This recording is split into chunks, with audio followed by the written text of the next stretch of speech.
అందరికీ నమస్కారం అండి.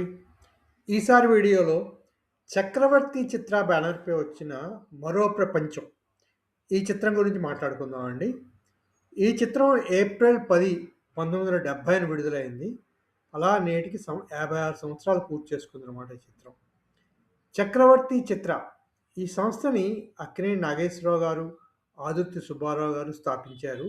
కొన్ని ప్రయోగాత్మక చిత్రాలు, మంచి చిత్రాలు తీయాలని తపనతో. మొట్టమొదటిగా 'సుడిగుండాలు' తీశారు. ఆ తర్వాత రెండవ ప్రయత్నంగా 'మరో ప్రపంచం' అనే ఈ సినిమా తీశారు. ఇదే వీరి రెండవ ప్రయత్నము, ఆఖరి ప్రయత్నంగా మిగిలిపోయింది. సినిమా 'మరో ప్రపంచం' ఈ చిత్రంలో సావిత్రి గారు అక్కినేని నాగేశ్వరరావు గారి భార్యగా నటిస్తారు. చక్రవర్తి సంస్థ నిర్మాణ సంస్థ అనుకున్నాం గదా! నిర్మాతలు అక్కినేని, ఆదుర్తి, దర్శకుడు ఆదుర్తి సుబ్బారావు, సంగీత దర్శకత్వం కెవి మహాదేవన్, ఛాయాగ్రహణం కెఎస్ రామకృష్ణారావు గారు చేశారు ఈ చిత్రానికి.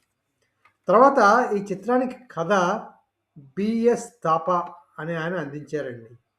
అలాగే ఈ చిత్రానికి మొట్టమొదటిగా మోదుకూరు జాన్సన్ గారిని మాటల రచయితగా పరిచయం చేశారు చక్రవర్తి చిత్రం వారు. అలాగే ఈ చిత్రానికి కథనం అంటే స్క్రీన్ ప్లే కె విశ్వనాథ్ గారు సమకూర్చారు. అది ఈ చిత్ర విశేషాలు ముఖ్యంగా. తర్వాత పాత్రలు, పాత్రధారుల గురించి చూసుకుంటే సిబిఐ ఆఫీసర్ రవీంద్రనాథ్ ఈ పాత్రని అక్కినేని నాగేశ్వరరావు గారు పోషించారు. రవీంద్రనాథ్ భార్య శారద ఆ పాత్రని సావిత్రి గారు పోషించారు.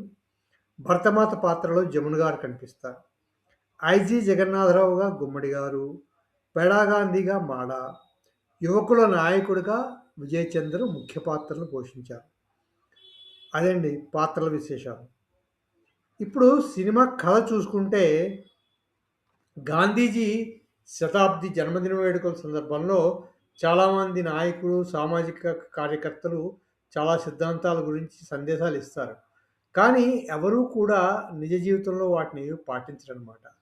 ఈ ద్వంద్వ వైఖరితో విసిగిపోయిన 9 మంది యువకులు ఒక సంస్థగా ఏర్పడి దేశవ్యాప్తంగా పిల్లల్ని అపహరిస్తూ ఉంటారు. వారు అసూయ, శత్రుత్వం, కులం, కుళ్ళు లేని మరో ప్రపంచం అనే ప్రత్యేక ప్రపంచాన్ని సృష్టిస్తారు. భారత దేవత కూడా ఈ స్థలంలో అడుగుపెడుతుంది. అటువంటి స్థలం ఉనికి దేశంలో తీవ్ర కలకలం రేపుతుందన్నమాట. ఈ కేసును పరిష్కరించడానికని కేంద్ర ప్రభుత్వం ప్రత్యేక సిబిఐ అధికారి రవీంద్రనాథ్ అతన్ని నియమిస్తుందన్నమాట. రవీంద్రనాథ్ హైదరాబాద్ వచ్చి చివరికి చాలా ఎదురుదెబ్బలు తిన్న తర్వాత ఈ మరో ప్రపంచాన్ని కనుగొంటాడు. అతను భక్తి, సత్యం, శాంతి, కరుణ, దయతో నిండిన ఈ స్థలాన్ని కనుగొంటాడనమాట. దీని నుండి ప్రేరణ పొందిన అతను మరో ప్రపంచాన్ని సృష్టించిన సంస్థలో చేరాలని నిర్ణయించుకుంటాడు. చట్టం కొంతమంది సభ్యులను పట్టుకొని విచారించినప్పుడు రవీంద్ర వచ్చి న్యాయ వ్యవస్థను మరో ప్రపంచానికి తీసుకెళ్తాడు. దాని ప్రత్యేకతను, వారు ఏం సాధించడానికి ప్రయత్నిస్తున్నారో న్యాయ వ్యవస్థకు వివరిస్తాడు. అయినప్పటికీ న్యాయ వ్యవస్థ చెల్లించదు. వారిని దోషులుగానే తీర్పిస్తుందన్నమాట. అలాగే పట్టుపడిన వ్యక్తులతో పాటు రవీంద్రనాథ్ కూడా శిక్ష పడుతుంది. ఆ తర్వాత పిల్లలు పోలీసులు అడ్డుకుంటే అప్పుడు అప్పుడు వారికి చెప్తాడు, మీరందరూ స్వతంత్రులే, మీరే సొంతంగా తమ పని కొనసాగించాలని రవీంద్ర వారికి వివరిస్తాడనమాట.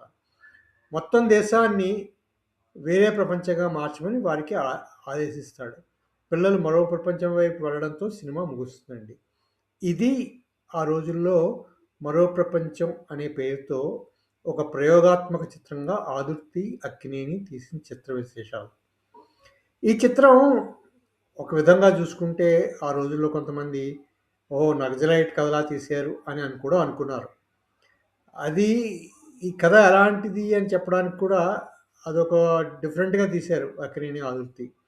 వారి ఆలోచనలు డిఫరెంట్‌గా ఉండేవి. ఇలాంటి ప్రయోగాత్మక చిత్రాలు మధ్య మధ్యలో రావాలి అనుకున్నారు. కానీ ఈ ప్రయోగాత్మక చిత్రాలు ఏవి కూడా వారికి కాసులు కురిపించలేదు. అంటే సంస్థను నడపడం చాలా కష్టమైపోయిందనమాట.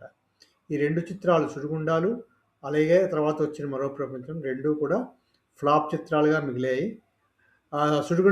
'సుడిగుండాల'కి అవార్డులొచ్చాయి. 'మరో ప్రపంచం'కి అవార్డులు కూడా వచ్చినట్లేదండి. అదండి 'మరో ప్రపంచం' కథ, కమామీషు విశేషాలు. తర్వాత ఈ చిత్రంలో ఎక్కువ పాటలు లేవు. బ్యాక్‌గ్రౌండ్ స్కోరు ఉన్న 2 పాటలు కూడా కెవి మహాదేవన్ గారు చేశారు. పాటలు 2 కూడా శ్రీశ్రీ గారు రచించారు. బాలు గారు ఎస్. జానకి గారు పాడారు.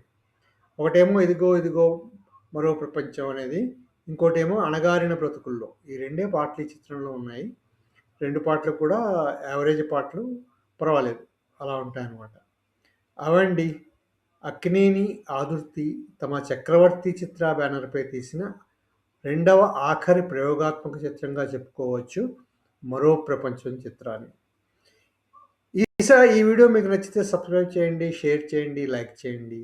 ఈసారి మళ్ళీ మరో వీడియోతో కలుసుకుందాం మరికొన్ని విశేషాలతో. అంతవరకు సెలవు. Thank you very much.